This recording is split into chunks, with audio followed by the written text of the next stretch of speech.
Good morning. Welcome to Camp Happy Mail. I'm glad you could join me today. So today we have a birthday card to make. I have a very dear friend who has been a friend since I was maybe 3 or 4 years old. She's about the same age that I am. We used to play together all the time in the neighborhood, and our moms actually worked together at one point at a university, and we used to get to go to work with them before we were in elementary school. So we've spent a lot of time together from the time that we were very young. So I thought I would make her a special birthday card this year. Normally I make her birthday cards with chickens because she has a couple of chickens that are really awesome. But this year I thought I'd change it up and make one with some gnomes because she also loves gnomes. She doesn't own any gnomes, which is probably a good thing, but we're going to use this stamp from Woodward Craft Collection. And I have her favorite colors, which are blues, oranges, purples. And so we're going to do some Copic coloring, and then we'll build the card after that. So let's get started. So the first thing we're going to do is stamp these really cute gnomes on a piece of cardstock using some Memento Tuxedo Black ink. Now the reason why I use Memento Tuxedo Black whenever I Copic color is because this ink is a water-based ink, which means that your alcohol markers won't run on the image whenever you color with them. So the ink won't smear. It's kind of a permanent thing, even though it is water-based. You don't want to run it under water, of course, because the ink will run, but the Copic markers will stay, but still we don't want to do that. So let's go ahead and get this stamped.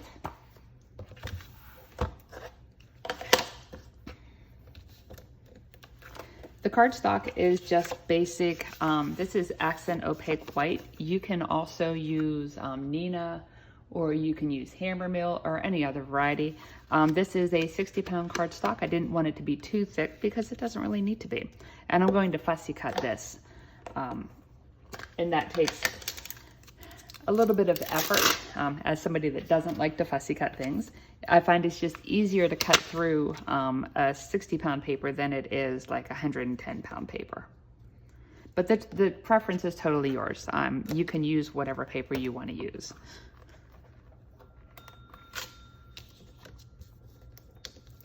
I will be hand delivering this card, so I'm not so much concerned about the layers that are going to be on this. So I could have used 110-pound paper, but again, I chose the 60 because of having to fussy cut it, and I find it's just easier to fussy cut 60-pound paper. So we're gonna ink this up really good.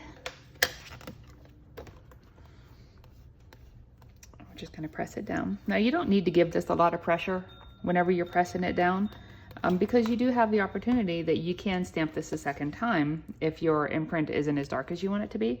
And I'm gonna go ahead and do that just for some super dark black lines.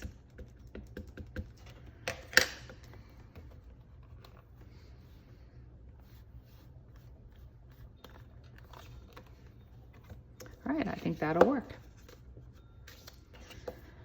Now we'll clean this off. I always clean up my stamps every time I use them. I don't like to leave the black ink or whatever color ink I'm using on them. And this way they're all ready to go for the next time. What I'm using to clean these, this is a container called a Squeaky Clean Dispenser. This is from Brutus Monroe. And honestly, you can buy cleaners for in these, and I have done that, but this is actually just Blue Dawn dish soap and water. And I find that it works just as well as the regular cleaners that they sell for these containers. I also like the Blue Dawn because if you get ink on your fingers, which I often do, you wash your hands with the Blue Dawn and it will take most of it off. Some inks take a little bit more to get off of your hands, but for the most part, the Blue Dawn will take most of the inks off without a problem.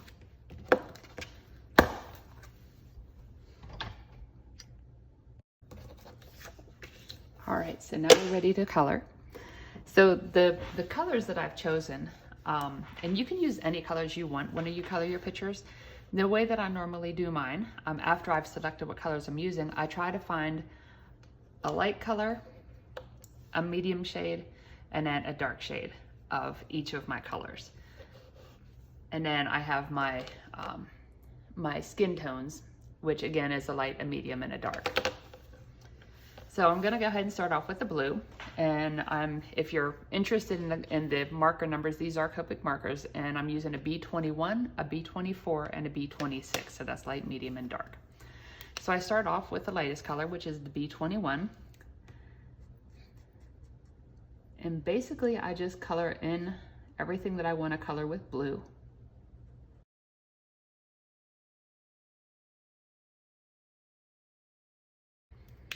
And then I decide which side I want my shading to be on.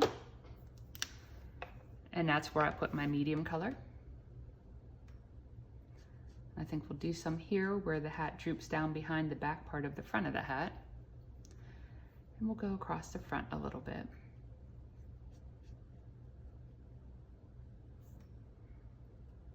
And then again, where his arm comes out from his suit and down along his beard and in between his feet.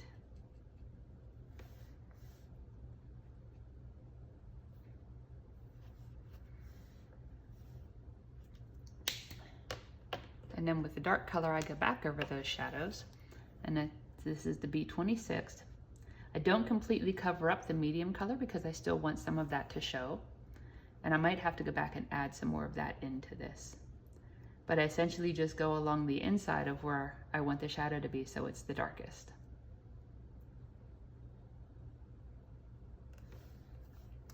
And I am going to go back into this with the B24. This is the middle shade, just to extend it out just a little bit further.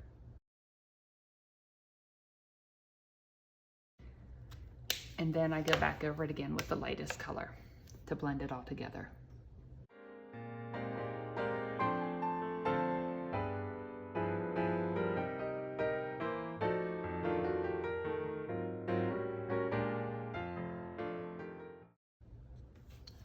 And that's the blue.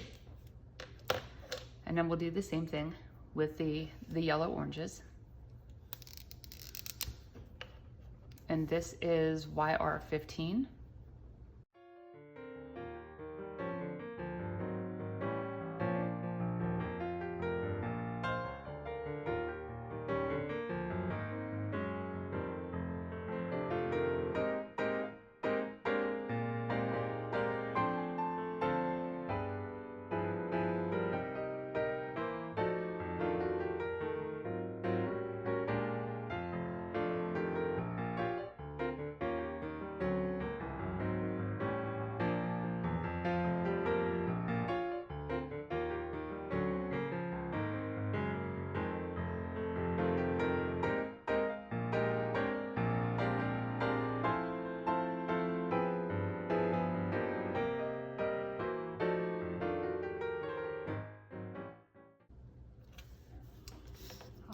Now we've got some details to do on each of these, and I left those blank intentionally so that I can mix the colors across the whole thing to tie everything together.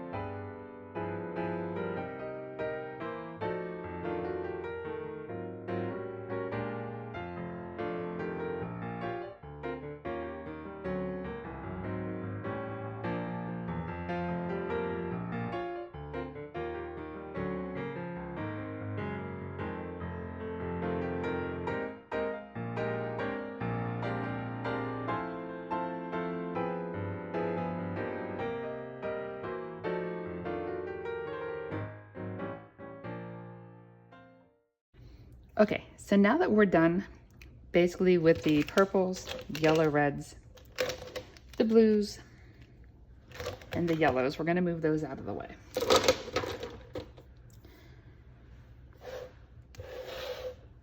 And we're going to bring in some earth tones, some browns, E37, E39, oops, E35, E37, and E39. And then some greens. This is yellow green 01, 03, and 05. And then some reds. And we've got R31, 35, or sorry, 31, 30, yeah. Let's start again. R35, R37, and R39. So let's finish this.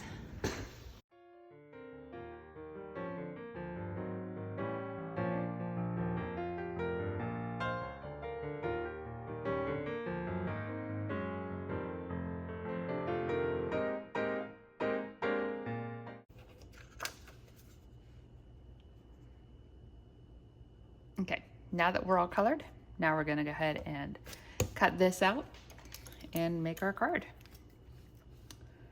So there is not a die that goes to this stamp, but it seems pretty easy and I should be able to just fussy cut this.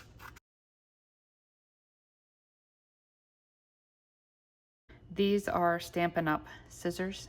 There are lots of scissors on the market that are made specifically for fussy cutting.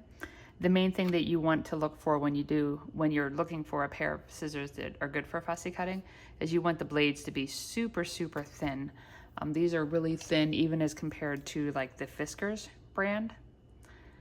This is what Fiskars sells for fussy cutting, and you can see the difference in the blade on these. These are a little bit harder to go around corners with than these are because these are really thin. And like your regular scissors have a really thick blade compared to these ones. Some of the other brands of these, I know Tim Holtz makes a pair, and there's another company called Cutter Bee, and I believe that theirs are black and yellow like a bee, which is kind of cute. All of them are really good for fussy cutting, but the main thing you want to look for is that really thin blade to help you get into small places and to just help you to easily cut around things. I don't do a whole lot of fussy cutting, so I'll have to go back and touch this up a little bit. But basically my first run through, I just want to get as close as I can to the black line without going over it. And then if I have white areas like I do down below, I'll go back and recut those. And with fussy cutting, they say it's easier if you turn your paper and not the scissors. And I find primarily that does hold true. There are times when I will turn my scissors just to get into some of the deeper spots, but for the most part I am just turning the paper. Okay, and then what I like to do is I like to take a black marker and go the whole way around so you don't have that white edge.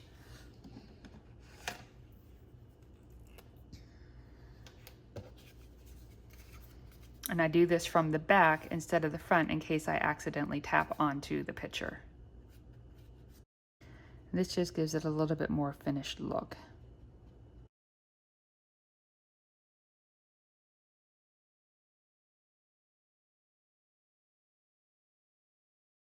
Okay, now I've pulled some color cardstock so that we can finish off this card. I think we're going to use orange for the base, so let's go ahead and cut that piece.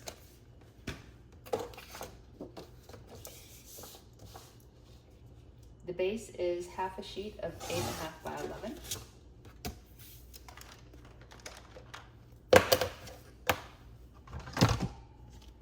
And we're going to score that at 4 1/4.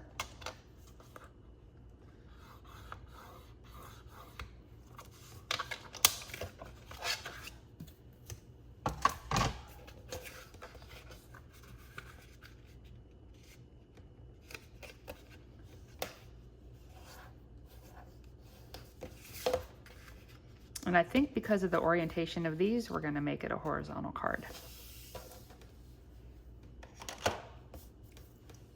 Okay. And I think, I'm not using a sketch or anything for this, so I'm just going to wing my way through what this is going to look like. But I think I would like to put a matte piece on this so that I have something to stand out on. So let's do the matte in, let's take a look. We could do it in purple, or we could do it in blue.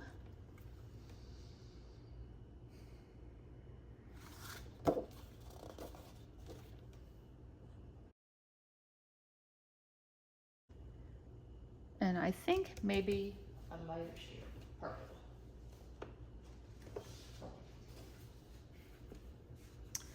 So what if we did a lighter shade of purple.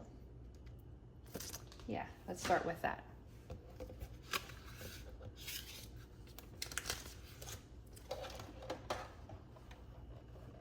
Now I'm going to cut this down to make it easier to cut. Whenever I cut a full sheet of cardstock like this that I'm going to use for a matting layer, I'll cut this in half so I have a good sheet that can be used as a card base later, and then I have a sheet to just cut pieces out of. So we're going to cut this in half at 5.5. And then this is the piece that we'll cut our mat out of.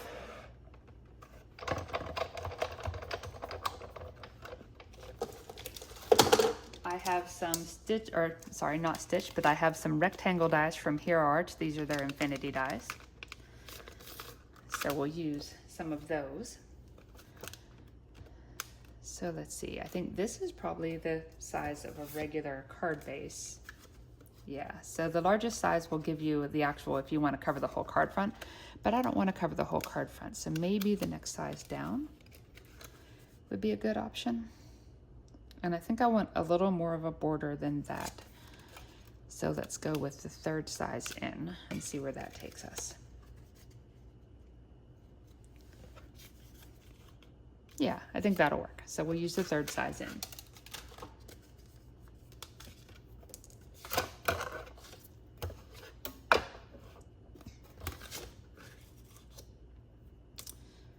And what I'm gonna do, I'm gonna cut this down a little bit closer to the die. That way I can angle the die on this plate. You don't ever really want to run a solid die like this through your machine just straight on. It's a little bit harder on the rollers. But if you angle it, then it's a little bit easier to get it through the machine. So I'm gonna do it this way rather than this way because this is hard for the rollers to roll over.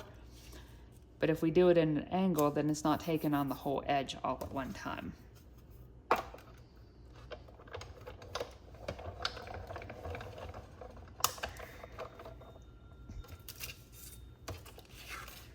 right, and there's our piece.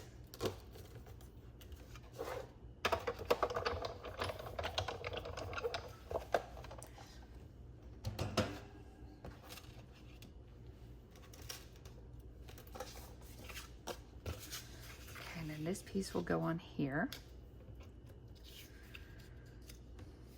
And I think we'll put a centerpiece across this.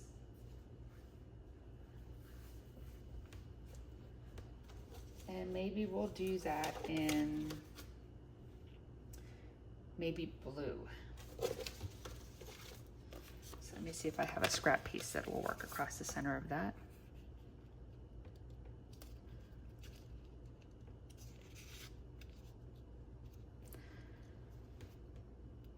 Yeah, I think I'm going to cut this down maybe 1/4 of an inch.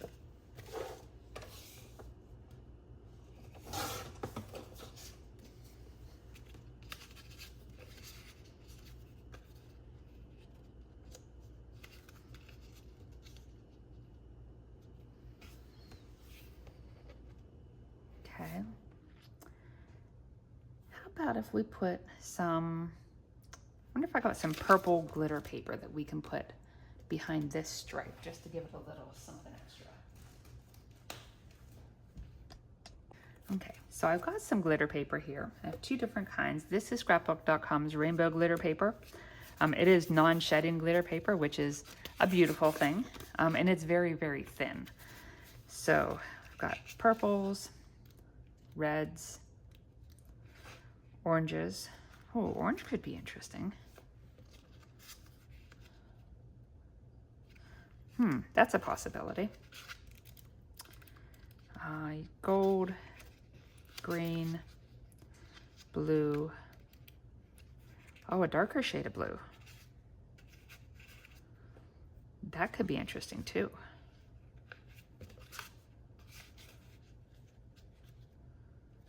Okay. I believe there's some purple in here. There's some purple. Oftentimes, whenever I design cards, this is the process that I go through where I just start pulling out things that I have. I don't really like that against that color.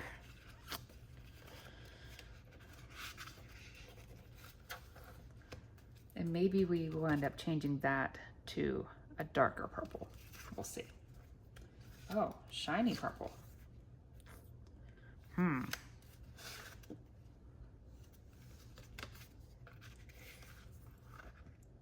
Now it kind of makes the rest of the card look dull though, that's the problem. Oh, this purple.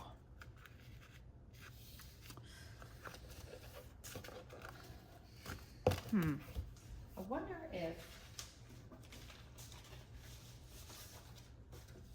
if we swapped out the matte color for a darker purple and then the blue, if one of these wouldn't look better on it. I really want to add something a little flashy to it.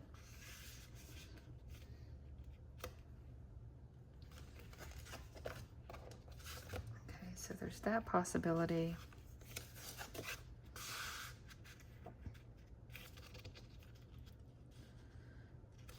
Or that possibility. Kind of like that.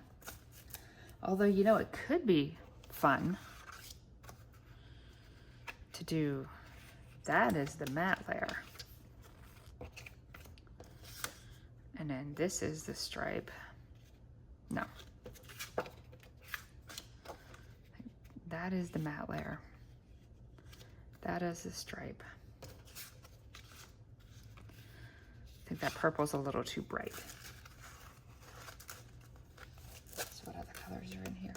Blue, yellow, red, pink, purple. Okay.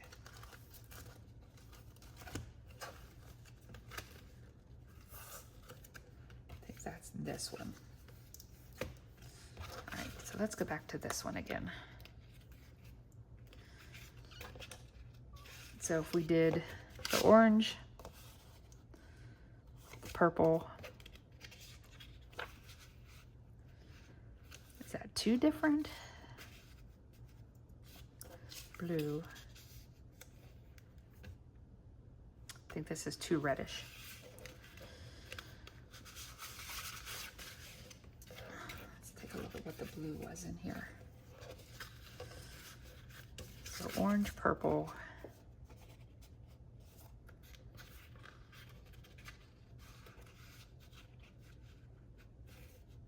blue,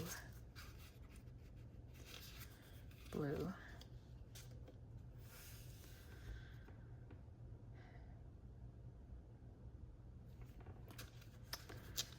yeah, you know, I just don't know. And maybe we won't go shiny sparkly. So what about orange, purple, blue, lighter shade of purple?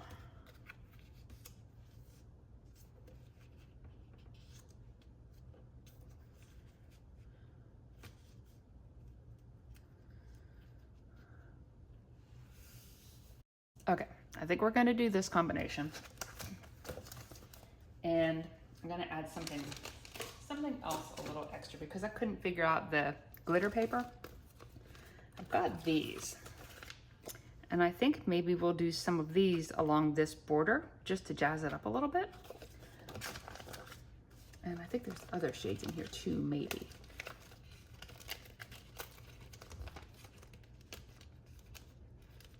Blue. Blue might work. Oh, and then there's orange. Okay. So let's just set these aside for now.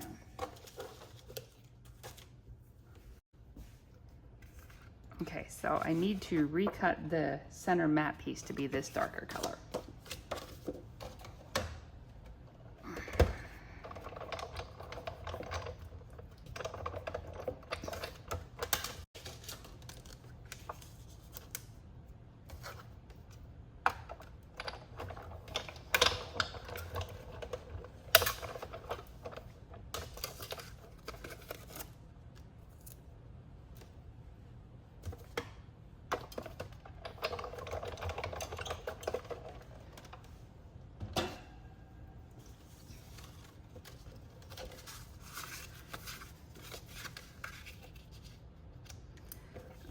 And then this was our blue piece, but this piece needs to be just as long as this one. So let me see if I have another scrap that will work for that.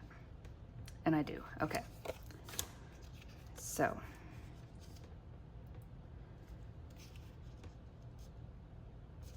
I think before we mat this one on here, we're gonna do something special with this one. I have an embossing folder. This is the Zelige, Z-E-L-L-I-G-E, Zelige tiles from Altenew. It's geometric, it's a geometric 3D embossing folder. And this is the pattern on it. So I think we're gonna go ahead and give this piece some texture. So we're gonna place that in here. And pull down our die cut machine again.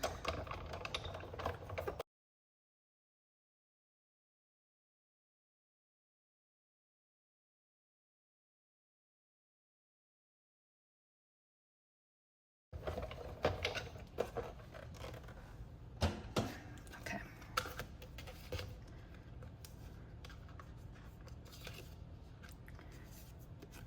And you can see the texture on there from that embossing folder. Kind of cool.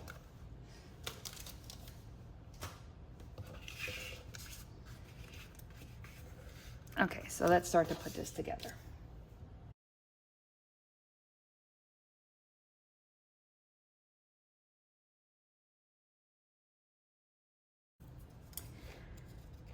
Because this has ridges to it, it's not completely smooth. I'm gonna put a combination of tear and tape and glue on it. The tear and tape is a little bit stronger than what the glue is, but I'm afraid if I just use glue on it down in the ridges, that because there's ridges sticking up on this, that it won't completely adhere. So we're gonna use a little bit of both because we don't want this to come apart. Even though I'm probably going to hand deliver this one to her, I don't want it to come apart after she has it.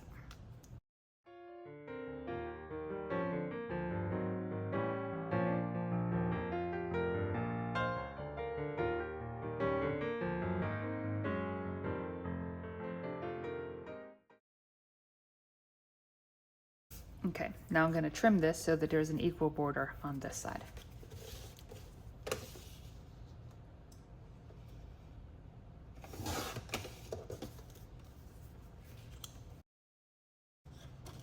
Okay, so now that we have this piece, I thought we would take some of these shiny and glittery stickers and maybe line them on the border of this.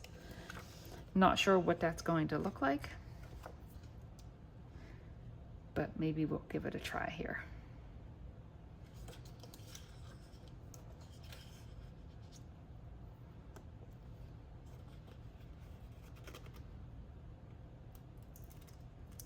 These are from Paperwishes. They are called Dazzles. There's a couple of different companies that make things like this. I've had these for years, since I used to be a scrapbooker. And since I don't do that very much anymore, I just took a lot of the same things that I used for scrapbooking, and now I use them on cards. So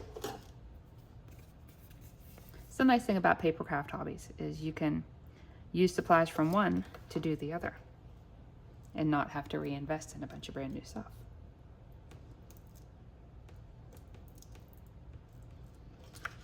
And the other one.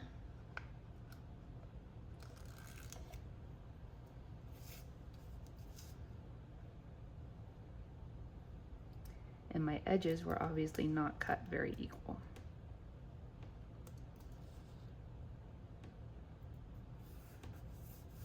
But that's okay, we're gonna fix it.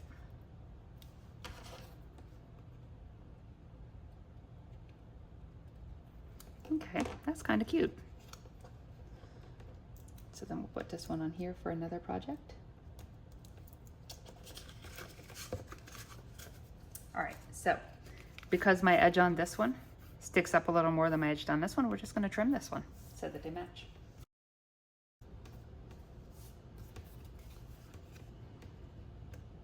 Okay, and then we'll go ahead and adhere this down.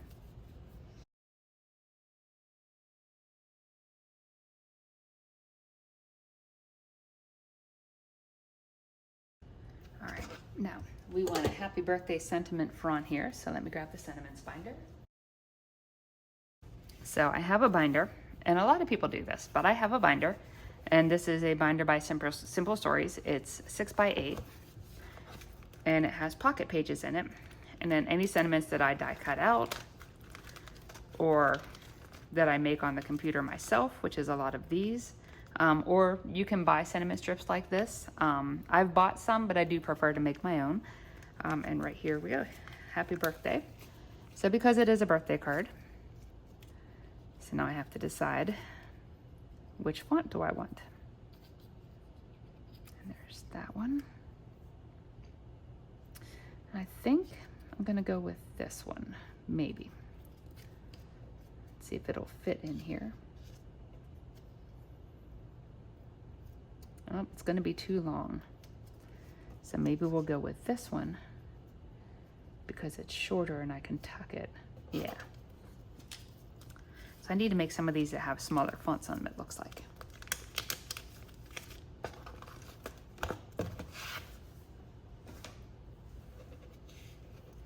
All right, so we're gonna pop up the gnomes, make them a little bit dimensional. And then that way I can slide the sentiment right underneath them.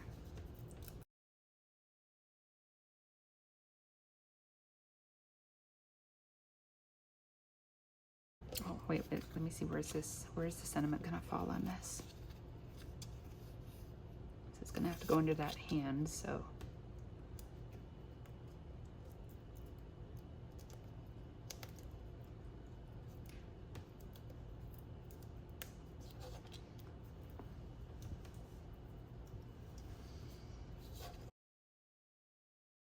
And as I did with this image where I colored the edges with black, I'm also gonna do the same on this.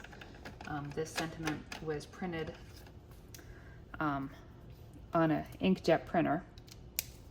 And when I cut it, I of course ended up with some white edges on it.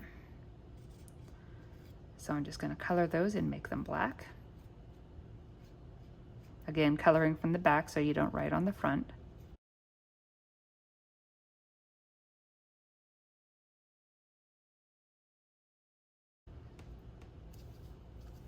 And then we'll trim off the excess.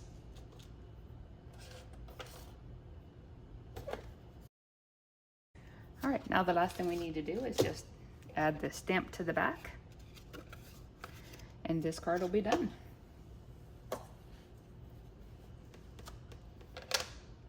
And I think I'm gonna switch my stamp out. So we'll go ahead and ink that up.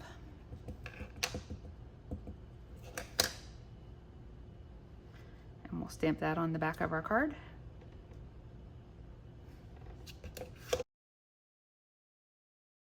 And that's our card for today. Thank you for joining me, and I look forward to seeing you in the next video. Bye.